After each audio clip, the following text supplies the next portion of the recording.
하지정맥류는 다리에 있는 정맥 속 판막이 손상돼 피가 정상적으로 순환하지 못하고 역류하면서 발생하는 질환입니다.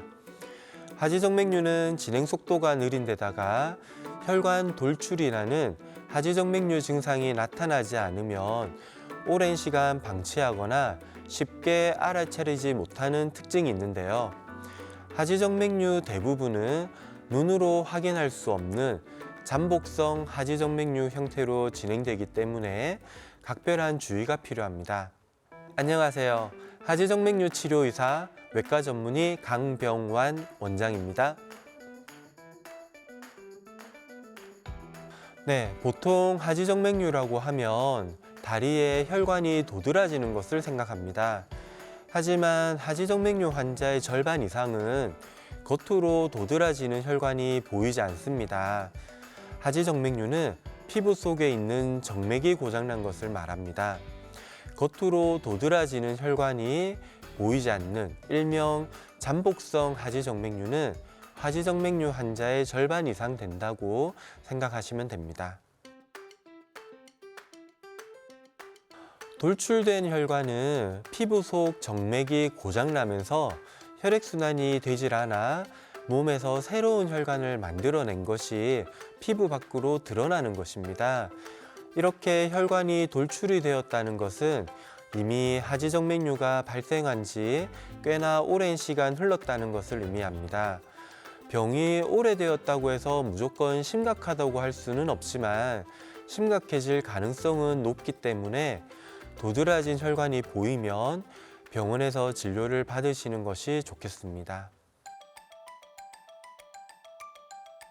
우리 몸의 혈액은 심장에서 동맥을 통해 다리로 내려와서 정맥을 통해 다시 심장으로 돌아가게 됩니다.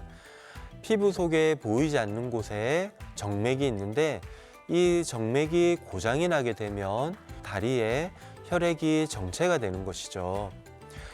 정체되는 혈액들은 고장난 정맥이 아닌 남아있는 다른 정맥들을 통해 다시 심장으로 올라가는데 다른 정맥들이 감당할 수 있는 이상의 혈액이 정체가 되게 되면 몸에서 새로운 정맥을 만들어냅니다.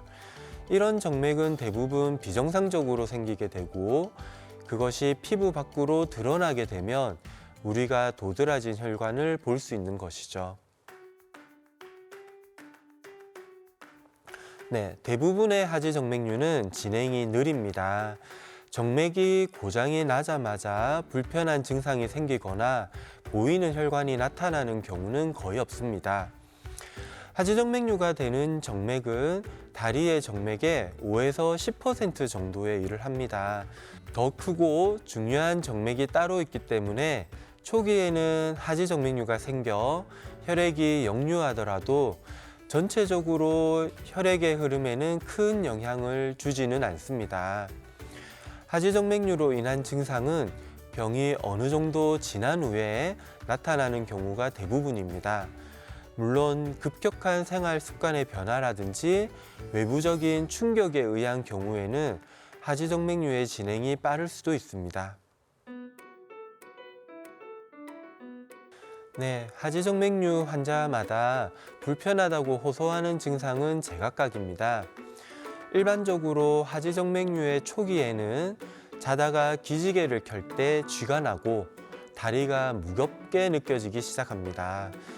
항상 그런 것이 아니라 어쩌다 한 번씩 그런 증상이 나타나기 때문에 대수롭지 않게 여기게 되는 거죠. 어느 정도 진행을 하게 되면 오래 서 있을 때나 운동을 많이 했을 때 종아리 통증이 심해지고 회복이 느리게 되며 다리에 부종이 생기기 시작합니다. 하지정맥류가 심하게 악화되면 다리 피부에 습진처럼 색깔이 변하고 가려움증이 생기며 피부 궤양이 생기기도 합니다. 이런 증상들이 항상 진행 과정에서 나타나는 것은 아니고 초기에도 심한 증상이 있을 수 있고 심하게 악화되었을 때도 증상이 별로 많이 나타나지 않을 때도 있습니다. 네, 증상이 경미한 경우 초음파 검사를 했을 때 질병의 단계까지 진행을 하지 않은 경우도 있습니다. 완전히 질병의 단계로 진행되지 않은 경우에는 관리를 잘 해주면 자연치유가 되기도 합니다. 생활 습관을 바꾸고 운동을 하고 압박 스타킹을 신어주면 증상의 완화도 있고 병의 진행을 늦출 수도 있습니다. 완전히 정상으로 돌아오는 경우도 간혹 볼 수 있습니다. 하지만 이미 병으로 진행이 된 경우에는 자연치유는 어렵다고 할 수 있습니다.